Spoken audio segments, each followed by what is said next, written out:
Ladies and gentlemen, we have a big show, a real big shoe.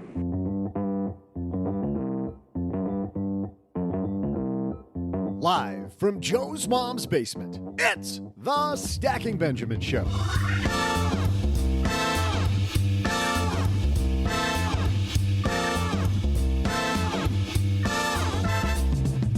I'm Joe's mom's neighbor, Doug, and today, no guests, no headlines, just Joe and OG breaking down the Stacking Benjamin's Creed. What is the Creed, you ask? Oh, sit back, relax, and get ready to have some fun because the SB Creed showcases all of our values and the methodologies of how we run this podcast.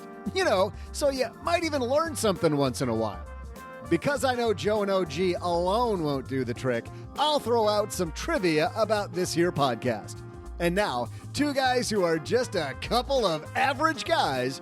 It's Joe and O-G.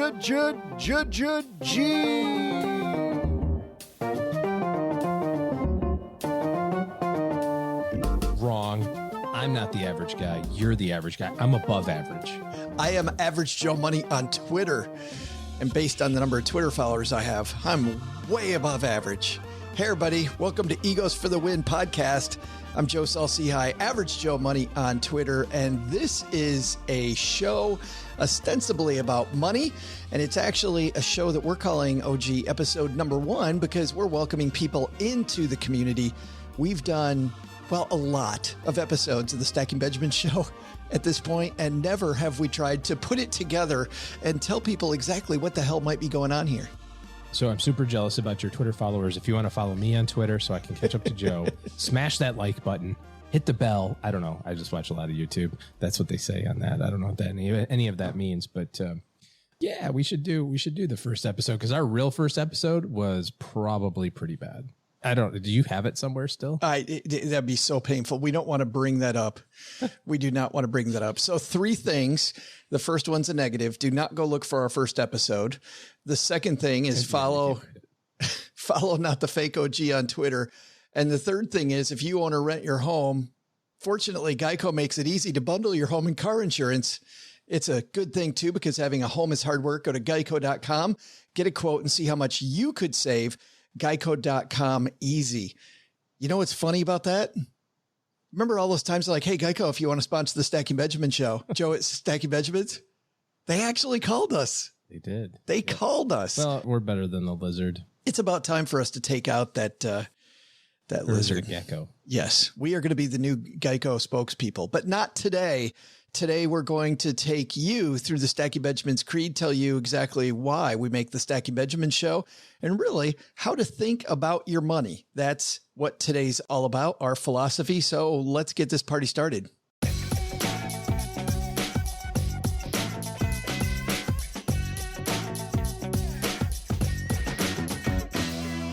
If you want to follow the home game of today's episode, head to Stacking Benjamin's. And there you'll find our complete show notes pages for every episode. By the way, since we're taking people through this OG, our show notes are very much expanded. And if there is a guest that you like, if there's a book that you're interested in that we talked about, or a movie or a TV show, what we try to do is give you a few other suggestions on the show notes now so that you can do even more reading on that topic. You know, if you're a reader, not like you would go there. I have books, and you can see behind me because you and I are doing this in the basement. I thought that those are props. We put those there behind you as props. No, not at all. These are the books that I've purchased that I still have to read. This is my reading list. You are way behind, brother. I am way behind. There's a lot there. But if you want to follow along today, not only can you go to our show notes page, but if you go to our About page, click the button that says a little about us, scroll down, and we're going to talk about something very important to the show and how we make the show called the Stacking Benjamin's Creed. But before we get there, let's talk about the show art, because a question we get from new listeners all the time: why does OG have a bag over his head? I wonder that too. It's funny, the stuff that you do, sometimes it sticks and then you can't unwind it very well because people just attach it to it. So OG, then tell us, enlighten us. Why is there a bag over your head, man? Well, the real answer for the bag is we were screwing around doing pictures and that stuck. But before that, you and I have done this for 9 and some change years, I guess. Does that sound about right? Give or take. And before that, we had a website that we ran that we did terribly at. And then before, but we've known each other a really long time. And when we were thinking about Stacking Benjamins, I think one of the things that was important to me at the time was I didn't want it to be a marketing pitch for OG's planning firm. I thought that you could kind of see through that. And if we kind of thought about it, there was an article or a series of articles a long time ago in Money Magazine where it was the undercover CFP. Do you remember that? Yeah. It's like the spy versus spy. Let's talk about this. And also around that time, Fox had that magician who would show you all the tricks. Yeah, that's right. And so, we thought that, okay, we're not in this for a marketing pitch for my planning business. So let's just make it so that there's no way to kind of confuse the two. And that was super easy to do. And then it kind of stuck. And let's also be completely 100% transparent. We just wanted to geek out about some financial headlines, talk finance, and we really didn't think anybody was going to listen. Like we never thought that anybody was going to. It's unbelievable to me that as many people do.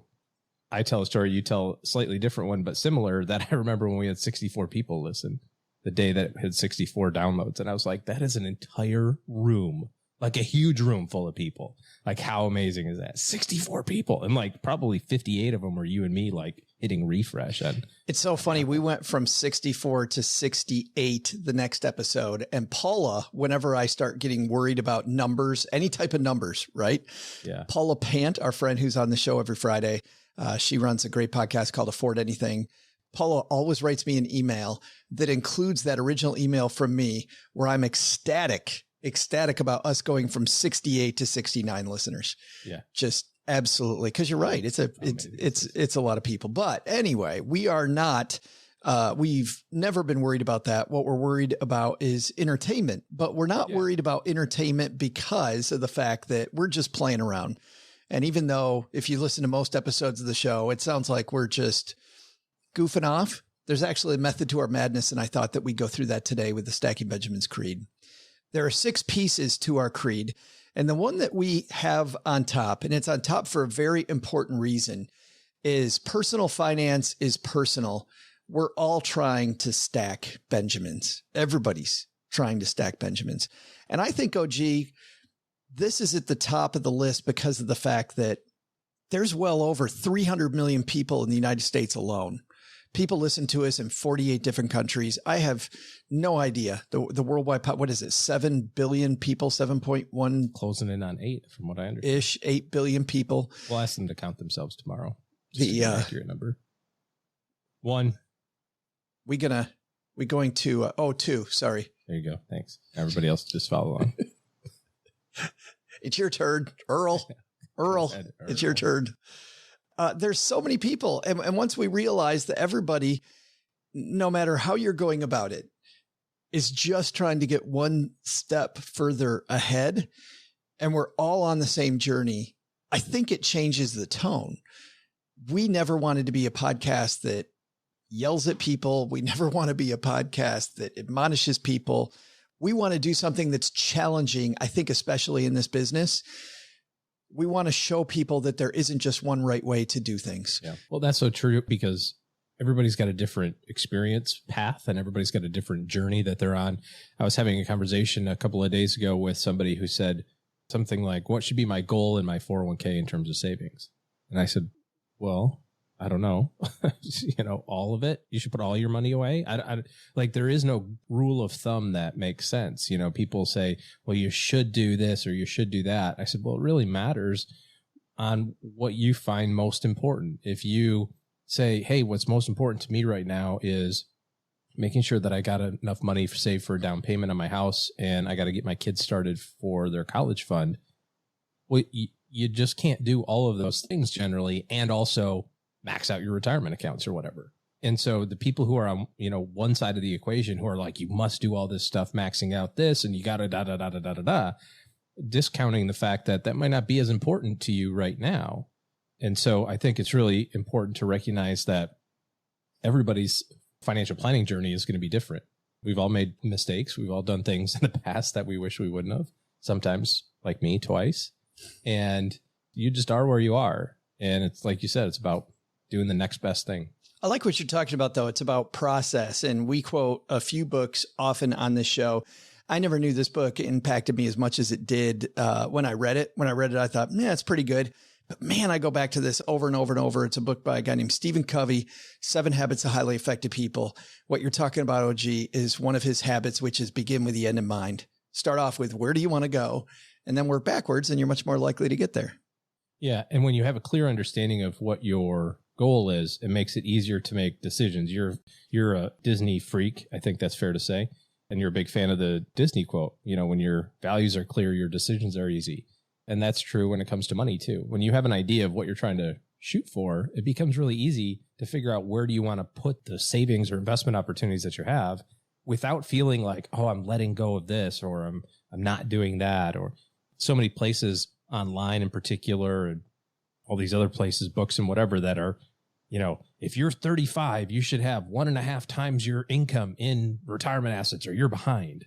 It's like, well, not really. Not if you've got a good cash reserve, no debt, and you're building a fund to put a down payment on a house. Like, how would you also do those other things? And there's nothing wrong with that path either. I thought you were referring to the phrase that I really like called whistle while you work. I thought you were going to go with that one. That's the important one. Actually, you know what? I do like that phrase too. And I think it plays in here, which is often, especially when it comes to money topics, when we see people click on our downloads for different shows, we see a lot of people that are thinking clearly by the shows that are downloaded the most of ours. How do I get to a place where I will finally be happy?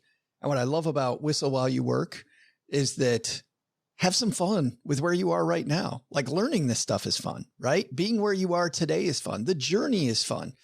You win a race. How long do you celebrate it before you start thinking about, I think I'd go a little faster, or now I got to defend my title? As I've never won a race in my entire life, I have no idea. I did one time. That's not true. I have won races, but I've lost way more than I've won, like probably most racers. And when I was a sophomore in high school, I was racing in the regional championships for the 300-meter hurdles. I was kicking everyone's rear end, and I ate it on the last hurdle. And the top 2 people went to state, and I finished 3rd crawling because I was smoked. I couldn't get up anymore after that. And you could hear the crowd.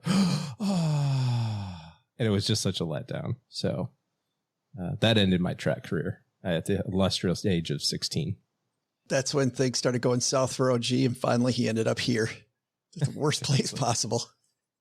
Now he just tries to whistle while he works. Yeah, that's right. All the way to the next thing. Our second piece of our creed is this. We all have different opinions about money. We can discuss our differences without being obnoxious with each other. And as we record this, we just had an election, and I got to say, I saw 1 or 2 people being obnoxious, maybe slightly obnoxious. There were 2 candidates, right? They were both obnoxious. I'm not talking about the candidates. Oh, I see. I can deal with the candidates. I can't deal with the 300 million people on Facebook being obnoxious to each other when they like each other every other way. And we have those in order on purpose. First is you realize that everybody's trying to get ahead. Everybody's trying to get ahead. So we're all on the same journey. And then the second thing is we don't need to yell at each other about our money. And if somebody's making a mistake, how much better is it to put your arm around them? Say, you know what? I'll pick you up. I'll help you. Than it is to go, man, that was a dumb move. Why'd you make that dumb move? You're stupid. I don't know where I picked this up at years ago, but this is all I've done as an adult. It had to have been some mentor person, at American Express years and years and years ago that said, people don't come into your office to get bashed on the head for the decisions that they've made in the past. You already know. If you've got credit card debt, you know it. And you know it sucks. And you want out of it. And you probably shouldn't have bought the sweater or whatever the thing is. You don't need me to tell you that it's really dumb. You need me to help you get out of it. Help you fix it. I've always thought that if we visit with people now, of course, mostly on the phone and virtually, but nevertheless, you want to have a good experience. And if every time you went to your advisor's office, all you did was get bashed on the head for the bad decisions you've made in the past, you're not going to want to come back. And I think that's true on the podcast too. If all we did was just talk about all the stupid things people do and none of the redemption, it wouldn't be educational. And I think it's fine for us to talk about the stuff that we've done in the past, because everything that you could possibly do wrong with money, I've figured out a way to do twice. We're there with you. And don't get me wrong, we will point out people who are crooked. we will point out. Well, yeah, there's a difference between making a mistake, an error in judgment. The other thing is that when you're doing those things, when you're in the moment, I really seriously doubt that the vast majority of people who are making financial mistakes are intentionally making that mistake, right? Like they're making the best decision at the time with the information that they have. You know, you see these people who, you know, are in their 30s and they have $300,000 of student loans, and people go, "Oh, that was a terrible idea." It's like, do you think that when the guy was 20 or the gal was 20 going through college, you think they're like, you know what I should do? I should figure out a way to ruin my financial life when I'm in my 30s. What should I do? Oh, I know. I'm going to take out $100,000 of student. No, like you did it and you're like, this is the only choice I have. Mom and dad didn't save money, or, you know, I didn't get any grants or scholarships or whatever. And this is the choice that I have now. And so you made the best one that you can. So now make the next best choice, which goes to the previous point of we're all just trying to get ahead. Another book that OG references often, and I finally just started reading, is Stephen Pressfield's The War of Art. And in that book, he talks about what we're talking about right now, OG, which is resistance, about how the problem with anything you're trying to do is not doing it, not going through it. It's actually sitting down to get there. So the problem with your budget is not that you have the numbers wrong inside of your Excel spreadsheet. The problem is sitting down with that blank Excel spreadsheet and actually starting it. The thing that's wrong with your money discussion isn't that you and your partner, your spouse, that you're not communicating effectively. The problem is you never have the discussion. And like you said a second ago, we all know that. And what I love about Stephen Pressfield is he said the resistance, he talks about how resistance will kick your butt and about how resistance to get this stuff started is the enemy. And he said that you should use resistance as your North Star. Whatever it is where you feel the resistance, you know, like you said, you know, you've got credit card debt, you know it, you feel it in your gut that this is bad.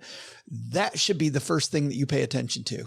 After you're done with War of Art, you can read Gates of Thermopylae, which, by the way, I made it 6 pages in before I was like, I can't read this. It's got all these Greek names in there. And I'm like, I don't know if these are places or people. Is that the deal? You want me to read it for you and then tell you what happens? Well, I'll save you the read.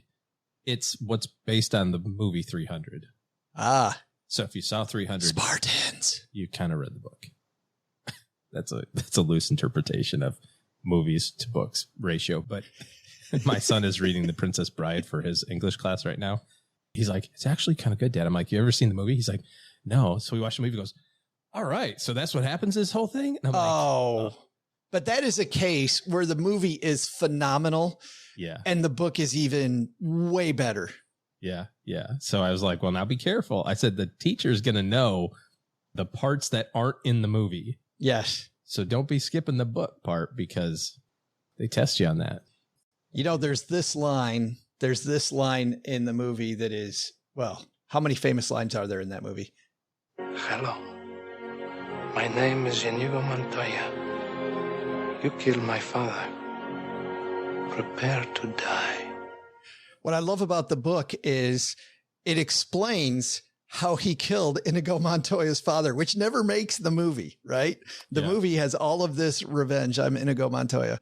Instead, there's a whole chapter about his dad and about how he got killed. And it is, I won't spoil it, but it's well worth your son's read. Got it. Okay. I should read it too then. Oh, it's so I think good. it's funny to watch that movie and then go look where all those characters are now. So the guy who was Montoya, right? The Spaniard sword guy. Oh, that's Saul Berenson from Homeland. The roles, the diverse roles that he has played over his career. He's got to be one of the best living actors. Mandy Patinkin. Saul Berenson. / Inigo Montoya. I get frustrated whenever I see people online, though, admonishing other people about their money.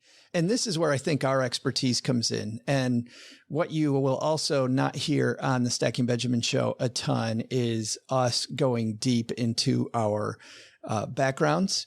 But we listen to plenty of podcasts that are by investment professionals. We prefer to play around. We will talk about that more later because that's further down in the creed.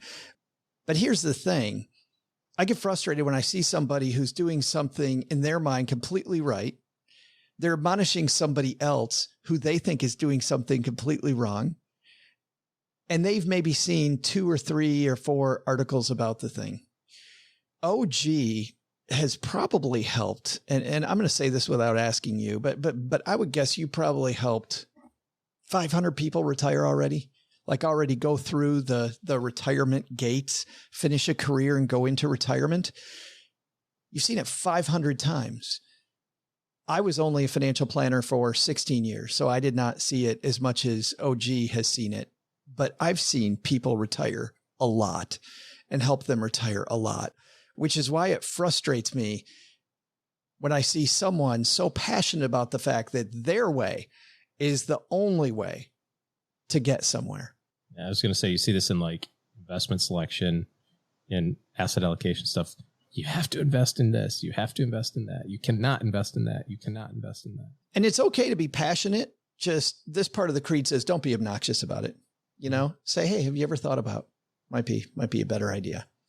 Our third piece Just be of passive aggressive. It's way easier. Don't be obnoxious. Just be passive aggressive. Have you ever thought about, saving some of the money that you earn every day instead of putting it all on your credit card debt and going negative every month? I don't know. Just a thought. I had a manager when I was a brand new financial planner. All the stuff we talked about, a financial planner and people not coming back. He was the antithesis of all that. And I learned so much from him about what I didn't want to do. Yeah. And when he would just get frustrated with a client, he'd go, so you told me those credit cards came from hospital expenses. I'm looking at the statement here. It says you went to Wendy's and put it on your credit card. You don't look sick. I did not know. So is the Wendy's part of the operating room? He would literally say that. Is Wendy's a part of the operating room? Yeah, oh, that's the bashing on your head. I'm never coming back part. It was horrible. I wanted to give him the finger, and I'm sitting right next to the guy. Thought it was horrible. All right. The last one here before we take a break at the halfway point. Everybody, and this is the key. While we're a light podcast, we are not always a podcast for beginners.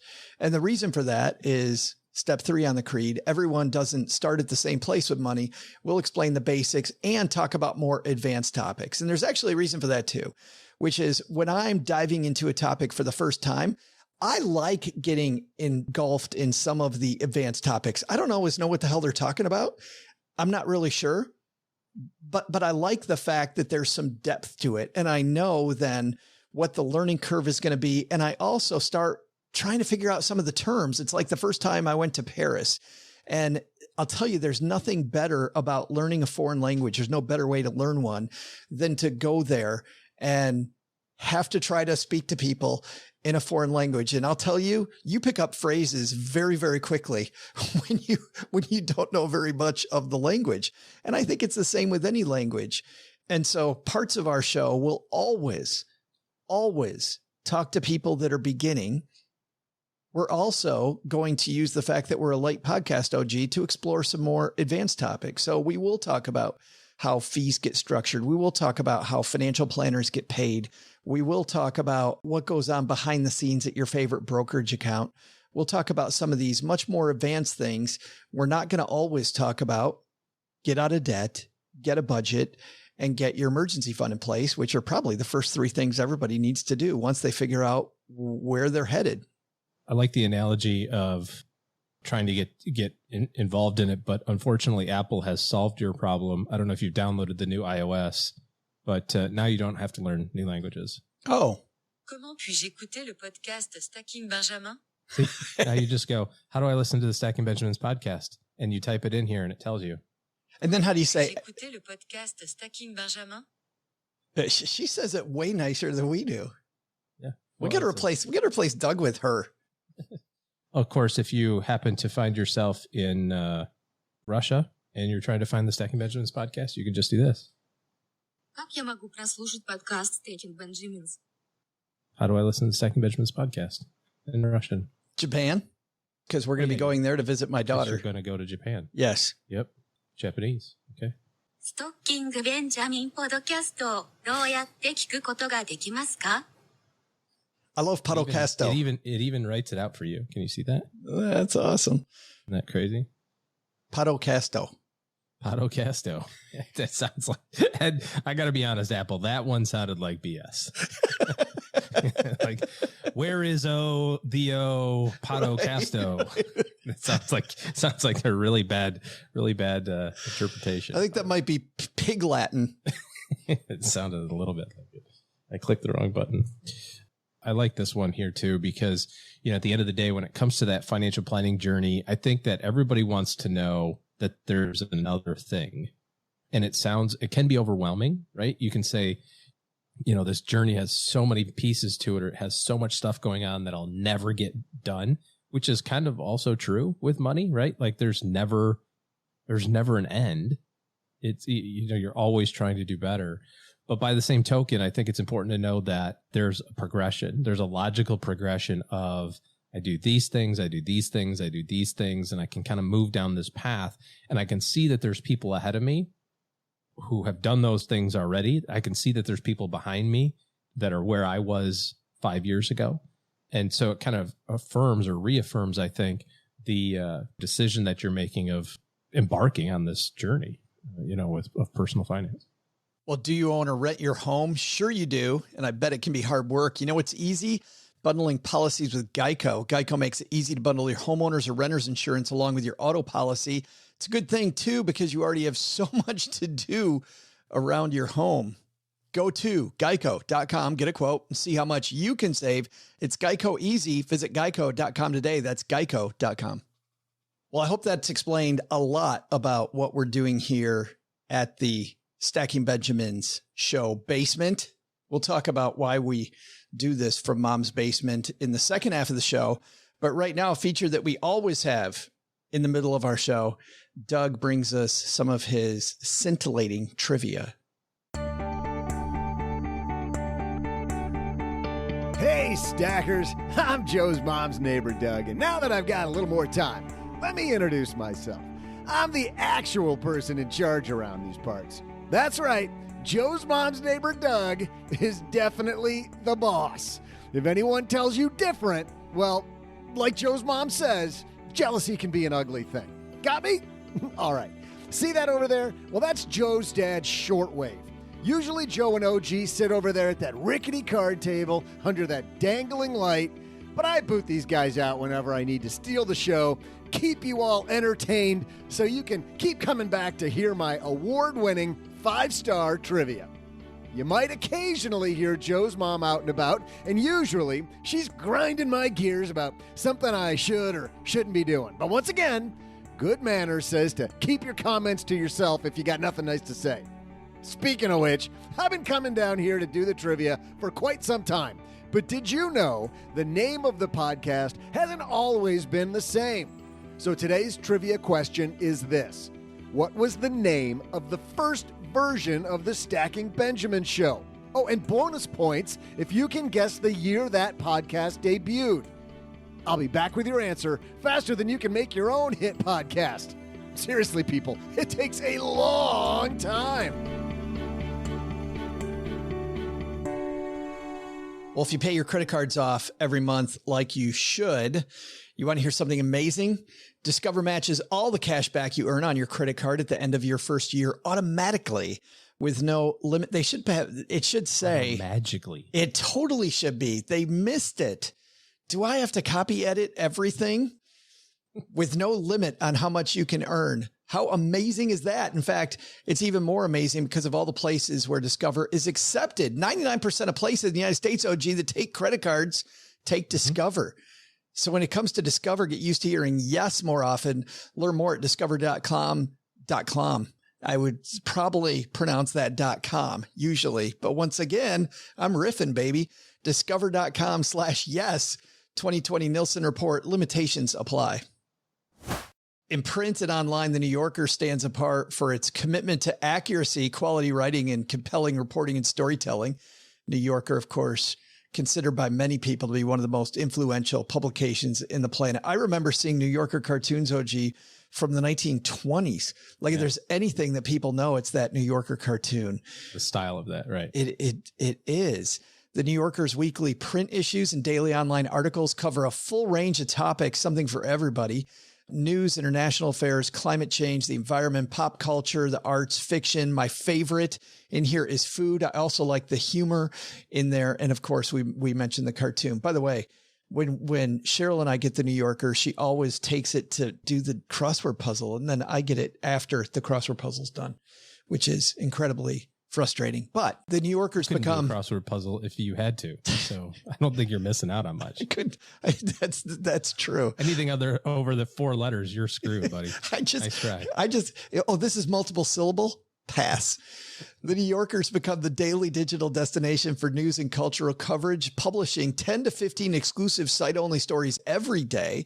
In addition to that, you can use their apps, read from the online archive dating all the way back, as I mentioned, to 1925, which means you can solve all the old crossword puzzles too, Cheryl, and more. In both print and online digital issues, The New Yorker is content from the best writers in America today. I'm going to get back to that, but I'll tell you a couple things that I've liked in The New Yorker recently. How the coronavirus hacks the immune system. At a laboratory in Manhattan, researchers have discovered how the SARS-CoV-2 uses our defenses against us. Just knowing about how this thing works, the science behind it, incredibly interesting. Also, recently, and I think I talked about this one last time, but man, I liked it. 62 films that shape the art of documentary filmmaking. How many times have we had documentarians on here talking about their films? Of course, we even have hosted an opening of one of our favorite documentaries, Playing with Fire. We also talked to both the filmmakers, Rickens and Shakespeare, about the making of the movie on this show. But looking at documentaries over time, just an absolutely fascinating look. For a limited time, you can get 12 weeks of The New Yorker for just $6. That's a savings of 50%. Plus, stackers, you're going to get an exclusive tote bag for free. Head to newyorker.com/SB. That's NEWYORKER.com/SB. I'm glad they spelled out New Yorker. I'm sure most of us don't know how to spell New York. NEWYORKER.com/SB. 12 weeks of The New Yorker for just $6 and a free tote bag. NewYorker.com/SB. Hey, trivia fans, I'm your pal, Joe's mom's neighbor, Doug. I guess I should level with you, though. I couldn't be the star you've come to expect without a stellar team behind the scenes. You'll probably see the leader of that crew, Gertrude, hanging out in the basement Facebook group. Feel free to head over there for your dose of bad jokes and financial questions.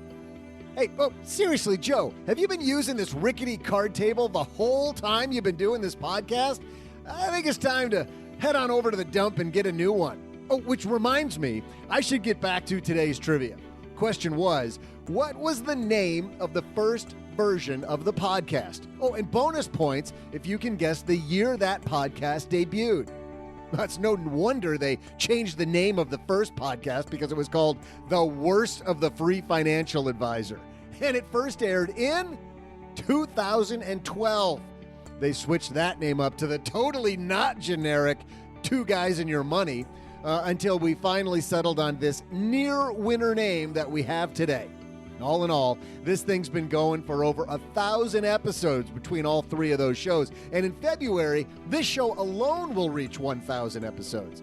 Now that you're all stacking Benjamin's history savants, I gotta go so I can figure out how I'm gonna wrap up yet another episode of this thing. How long are we doing this for again, Joe?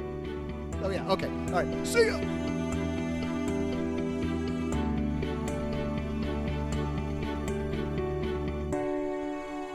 And there are days, OG, when it feels like it's been that long, and there's days when it doesn't.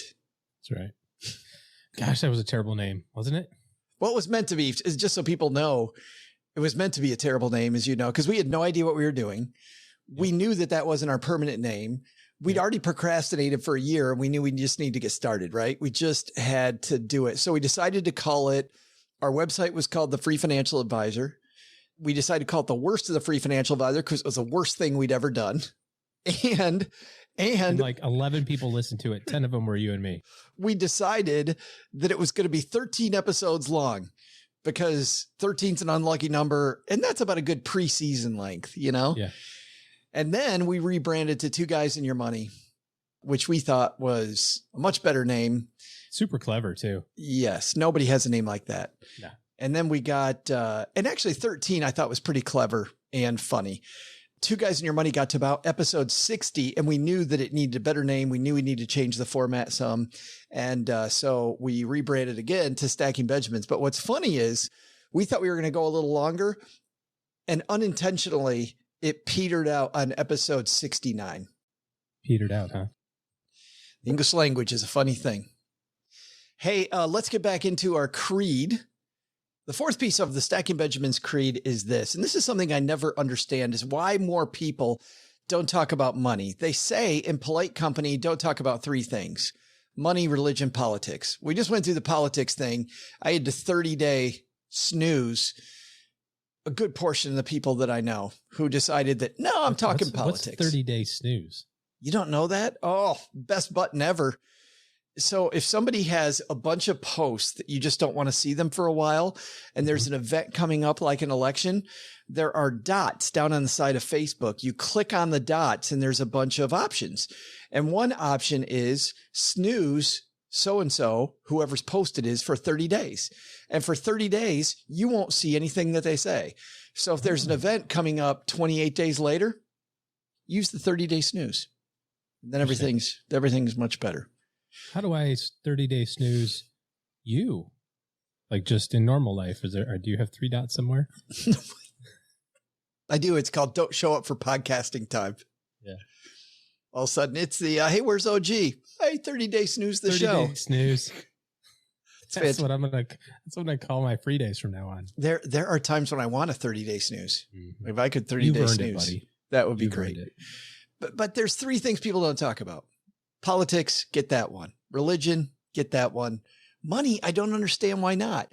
I mean, in the braggadocio way, I don't like it. Which brings up part 4 of our creed, which is there's nothing embarrassing about money. Let's talk about our wins and losses so we can all learn from them. And sometimes I think people are surprised about how willing we are, OG, to talk about our mistakes and how often we want to have people on the show talking about mistakes. 99% of the time, they're professionals or people who should have known better, but didn't. And they made a mistake. Because I think learning from mistakes is a great thing. And I have to tell you, from my mistakes, initially, it was very difficult to talk about my mistakes. And now when I meet people who have listened to the show for a long time and they say, you know what, but I can't believe how freely you talk about all the mistakes you made with your money.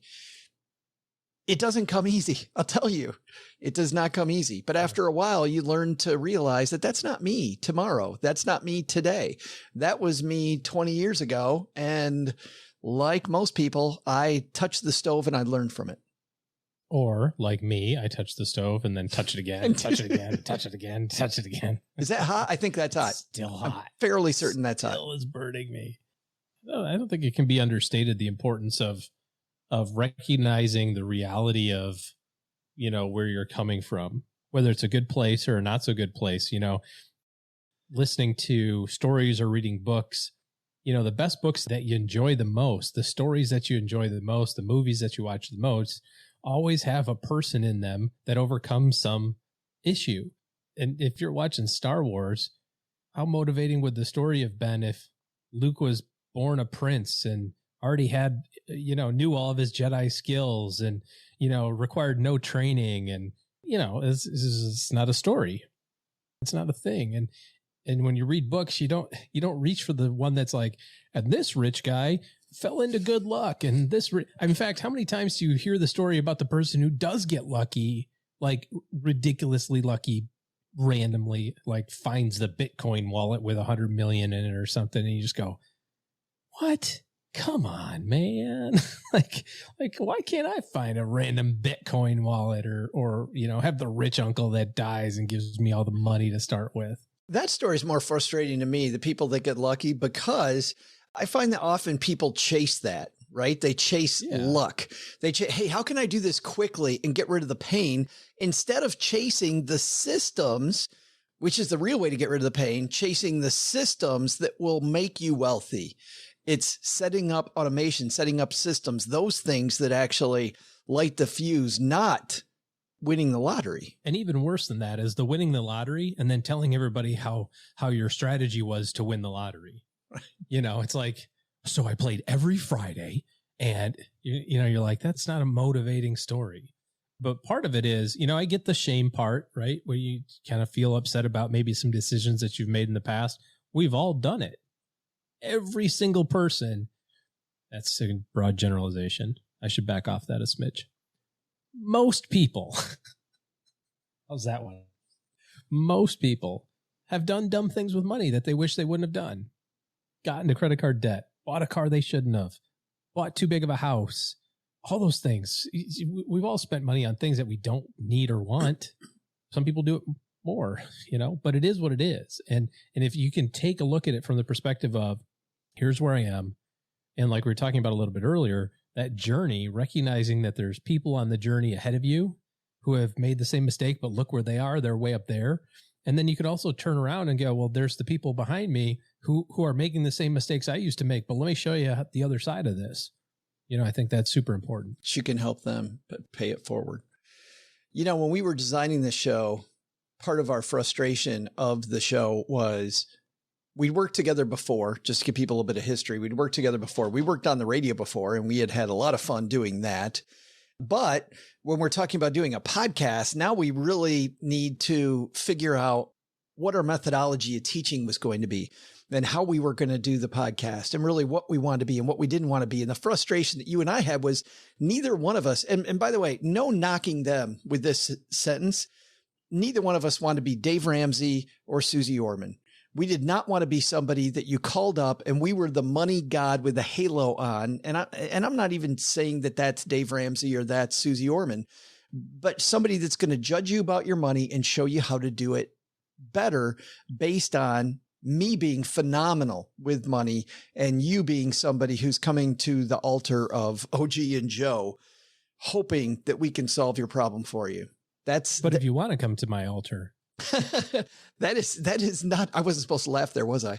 That is not at all what we wanted to have. And then as I was mowing my lawn one day, I was listening to Click and Clack, these two brothers who had a show for a long time on NPR. In fact, they still play past episodes on NPR called Car Talk. And I realized that I was listening to a show that I absolutely loved, ostensibly about cars, but I wasn't learning crap about a car. And I remember calling you and saying, I've got the perfect idea for a show. And we'll get back to that one later. We want to talk about mistakes and we want to learn from each other. I think opening up a little bit about money. And I know people on both sides, OG, struggle with that. New people to this show, new people are finally starting to pay attention, say, how do I talk to my family about the struggles I'm having? Or how do I talk to other people about the struggles I'm having without feeling like I'm a lesser person? And on the other side, if you're good with money and you want to talk about it, how do I talk about it without coming off as a bragger?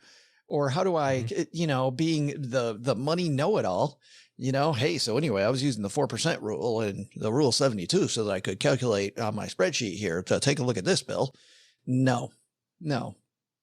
Talking about mistakes, having fun with it. Oh, this cool app on my phone that I got. Check this out. I can actually tip myself instead of tipping the waiter at the restaurant. Well, I still tip the waiter at the restaurant, but I can tip myself as well. Cheap SOB. No, that's right. I didn't tip the waiter. I tipped me because I showed up at that restaurant. Wouldn't that be horrible? Oh, God.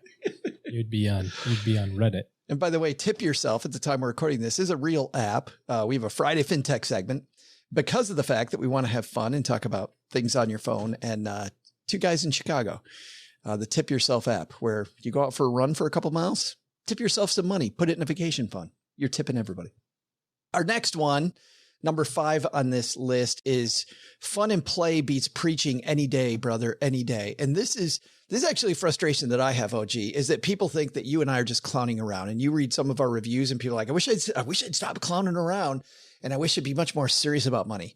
Let's be clear here. You and I, very serious, very, very serious about financial education. But we've done a lot of work on the science of play. And there is a whole science of play. And I strongly believe that the only way that we empower more people to be good with their money is first you get them interested. And you don't get them interested by sitting down with the spreadsheet and going 4% rule 72, Bill, to take a look at my spreadsheet. You don't do that. I'm going to keep doing that voice over and over if you don't mind. It is super annoying, but perfect there, OG. That's fantastic. If you think that the listenership is going up during that, just keep doing it. If you think maybe people are tuning it out, maybe you stop. I just realized that's also the voice when I'm trying to do my Guy Raz impression.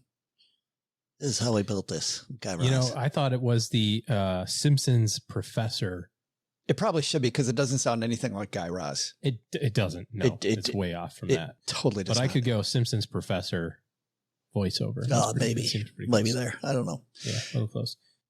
Having studied all this stuff for a long time in school and other places, you know, there's only so much that you can learn from the books component of it. Let me tell you how impressive I am. I have a huge library of books, a wall of books. No, I'm just kidding. But we just went through that you have this stack of books right behind you that you haven't read. But I have a lot that I have read. So yes, OG has a lot of books. But the thing is that thinking about human behavior and studying how people make decisions and how other people can help other people make decisions, you and I have spent a lot of time on over the years, both professionally from an advisor standpoint and the podcast. And there's only so much you can do from a purely education standpoint. I heard this phrase some time ago, and I wish I could tell you who it was from, but if somebody knows, we can give credit to them in the show notes. The quote is this: if information was all that was required, we'd all be millionaires with six-pack abs. Because we all know it, right? We all know what to do. We all know that we probably shouldn't eat so much, or we probably should eat different food. We all know that we should do different things with our money. But just knowing it isn't good enough. We have to actually figure out a way, pardon the expression, to trick ourselves into doing the things the right way. And you came up with this phrase. I mean, I guess other people use it all the time, but the phrase of, you know, learning through play and recognizing that the more fun we have, the more you're open to having that discussion. You know, there's plenty of time to talk about employee stock ownership plans and talk about the best way to exercise your incentive options and all that. It's like, that is totally important, but it's so boring to talk about. We do that a few ways. It's a little bit like my addiction to board games. There's a board game, OG. I don't know if you've played Power Grid have you played Power Grid? Yes. With you. I actually remember we were at Eric's house playing Power Grid. Okay. I don't equate such great memories to playing Power Grid, but with Clink and Pause. You just put a lot of. I totally remember. Did I win or probably not? I think you destroyed it. You were fantastic. What was the final score? A lot to a little? Don't remember. That must have been. That was amazing. How long ago was that? Totally amazing. That was before I moved to Texarkana the first time. That was like 15 years ago that happened. So now you have to say when I moved to Texarkana the first time. I know. I just did. I know, the redo. But Power Grid, if I tell, and I will tell everybody what this game's about, it is about developing a company of power plants and expanding your network of power plants. It's like Monopoly with power plants, which sounds boring as all get out.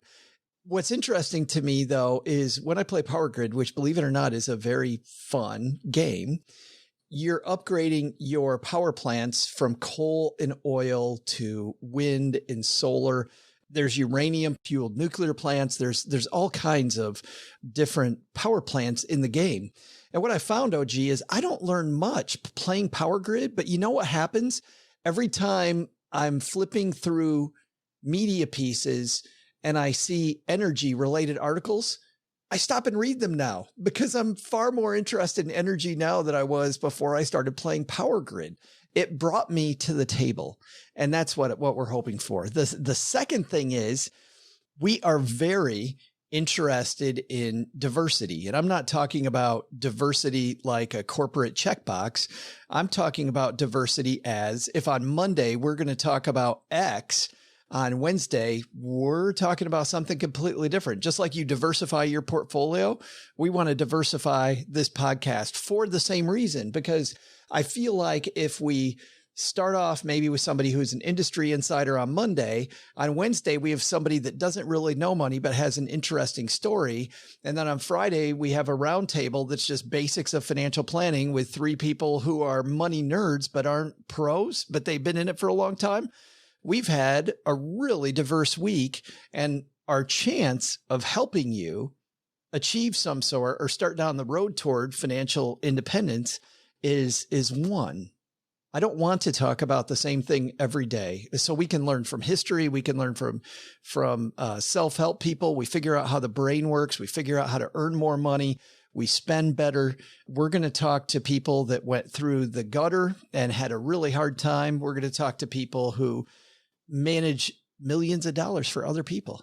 And that's part of our creed. And it's part of the way that we use the science of play, hopefully to keep people going. So feels like we're messing around. And don't get me wrong, OG, we are messing around, but there's a method to it, which brings us to the last thing, which is the culmination of all five of these pieces. Yes. We're always about surround sound, emphasizing surround sound, not education, much like the show that we styled this after. And don't get me wrong, there is nothing like our format that is like Car Talk. Our inspiration, though, is Car Talk. Our format is a whole different story that would bore the hell out of most people. But our inspiration being Car Talk, we just want you to have surround sound. We want to be the airport. Instead of trying to be the last word in financial planning, let's be the first word. Let's show you a bunch of different airplanes and airlines, and you decide which one is best for you. Because as we started this conversation, OG, lots of different ways to do it. We're all trying to stack. And because we don't know where you're coming from, we're going to do some things that are light. We're going to do some things that are heavy. We do this from mom's basement because it's more approachable from a basement. We have fun with the show because I think it's actually a better way to teach than heavy duty, in your face financial data. So there's a method to the madness is what you're saying. Possibly. Just a smidge. Maybe. We're not just making this up on the spot. Well, you know.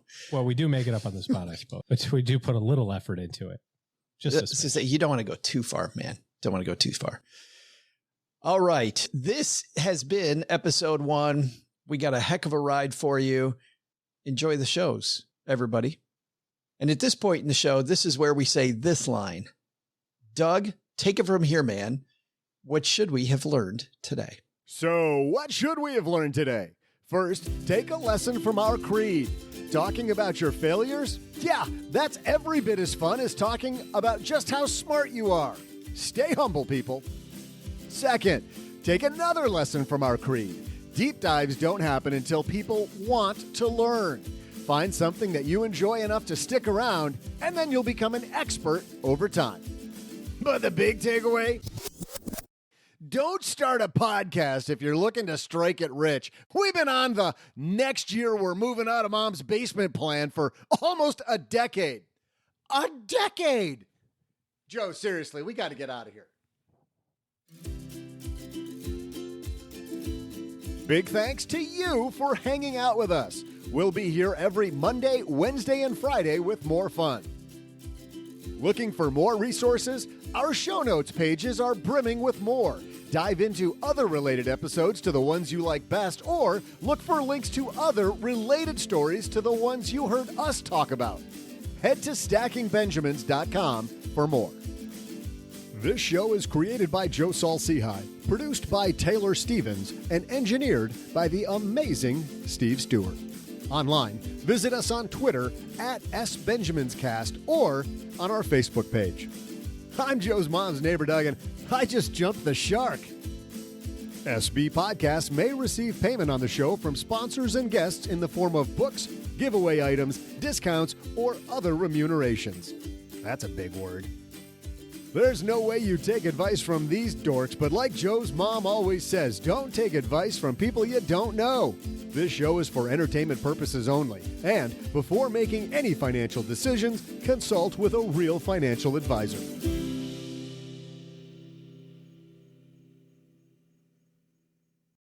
Special thanks to Joe's mom for bringing down pork rinds and Kool-Aid for the show. Kool-Aid?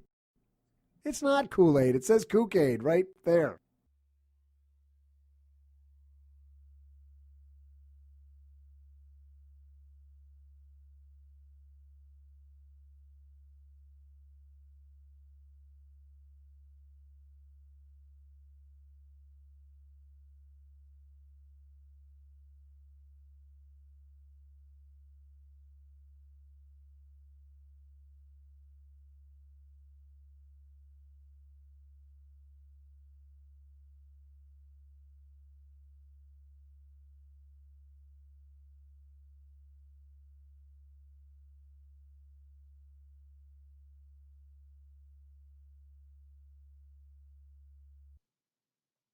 Welcome to the after show.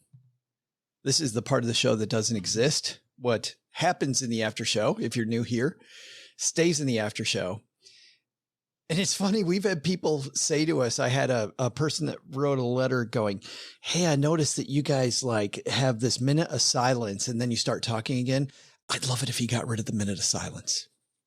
If you could just do that for me, that would be great. That's what the fast forward button's for. The after show I was was going to say, how the heck did we start this? I don't really remember. there's a podcast that I listen to because I don't have a lot of time to play video games, but I really like video games and I like keeping up with what's new. And there's a show where they talk about the Xbox, and it's the Major Nelson podcast. And Major Nelson used to have this after show that was this hidden track, and he doesn't do it anymore. But when he did it, I listened to that show for like 6 months, and Cheryl and I were on our anniversary trip up to Leelanau Peninsula. We were staying at Black Star Farms. It was a beautiful vineyard. An amazing sign of romanticism to have your wife listening to the Major Nelson Xbox podcast as you're trying to, celebrate your anniversary. You're like, hey, babe, I've got a really great idea. Let's take a long drive up to the Leelanau Peninsula. I'm going to put you at this fantastic breakfast. And on the way, it's about 4 hours, but on the way, I've preloaded the car with video game podcasts. That's not at all what happened. Let me tell you what happened. We got back from dinner. That's what happened in my mind. And that's what I'm going to go with. Oh no, it's better. We got back from dinner and she's like, hey, why don't you put a little something on the radio?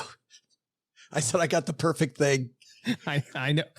Leave it to me, sweetheart. There's a new Assassin's Creed game out. I want to hear all about it. What could be more romantic?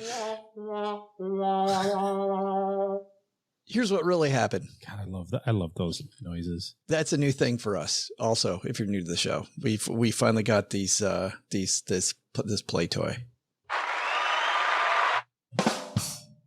We should have been using this one the whole time. Every time we said something cool.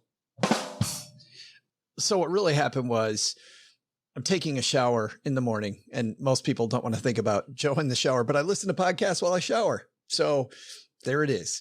So I turn on the Major Nelson podcast. I'm already 3/4 of the way through it, right?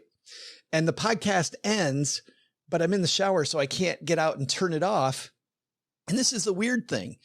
It's silent for a while, and then all of a sudden these guys start talking. And I'm like, who the hell's talking? I have no idea who's talking. Wait a minute. This is the podcast.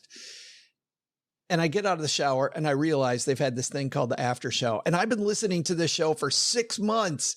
And I had no idea that when I stopped, the show kept going, except they would talk about technology. They would talk about things that they like the show was over. Right. And at this point, guys, by the way, the show's over. OG and I talk about video games, about movies, about TV shows, about what's going on with our kids, about Steak Brother, weird things that happened to us, trips we took, anything not related to money, we save for this segment. So I love getting the emails, OG, from people that are just like me. I never knew. I never knew. How long have you guys been doing that? I had no idea. Really? 947 episodes. We just got done with a live event that we do a few times a year called The Stack. If you sign up for our email, The Stacker, stackingbenjamins.com/stacker, you'll know when we have events. And The Stack is like our live 3-ring circus. But we just got done with one of those. And you saw it, OG, when we performed the live after show. There were people in the audience then. Yeah. They were like, what do you do? What are you doing? What's going on here? And then somebody said, who's a longtime listener, I believe it's Colin said, hello, Colin, who we met in New York City at a meetup. Colin said, he's like, at this point, this is like the mandatory encore at a concert. And Does that mean we have to start doing multiple after shows? No, I think you just do one. Oh, okay. But sometimes we might do two. Who knows? Who knows? That we've ever done two, but sometimes they're long. Sometimes they're like 25 minutes. The show's an hour, and then the after show's like, 25 more minutes. It's so funny.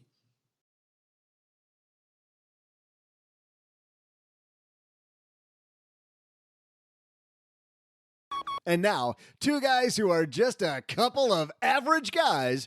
It's Joe and O-G. I'm not the average guy. You're the average guy. I am above average. I'm from Lake Wobegon. I am only the average guy. Hey, everybody, welcome to... I cannot get my throat clear. La, la, la, la, la, la, la, la. Unique New York. Unique New York. All right, let's start that over. Here we go. 3, 2, 1.